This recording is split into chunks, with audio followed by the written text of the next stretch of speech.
அத யாத்ராம் சமீகந்தம் சத்ருக்னோ லக்ஷ்மணானுஜः பரதம் சோக சந்தப்தம் இதம் வச்சனம் அப்ரவீத். பரதன் சோகத்தாலே துடித்துக் கொண்டிருக்கிறார். அப்போது சத்ருக்னன் பேசுகிறான். கதிர்ய சர்வபூதானாம் துக்கேகும் புனராத்மனः சராம சத்வ சம்பன்னः ஸ்திரியா பிரவ்ராஜிதோ வனம். சீதை பாக்யவதி, ராமன் பாக்யவான். தந்தை சொல்லை காப்பதற்காக ராமனேகினான். அவன் பின்னே கணவனுக்கு கை கொடுப்பதற்காக சீதை சென்றாள். பலவான் வீரிய சம்பன்னஹா லக்ஷ்மணோ நாமயோப்யசௌ.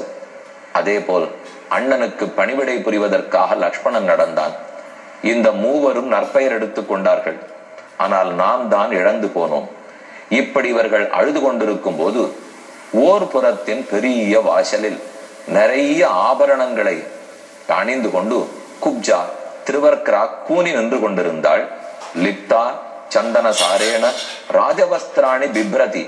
கைகேயால் நிறைய வெகுமதி அளிக்கப்பட்டவள் பட்டாடை புனைந்து ஆபரணங்களை அணிந்து சந்தனத்தை பூசிக்கொண்டு வாயில் கடையோரமாக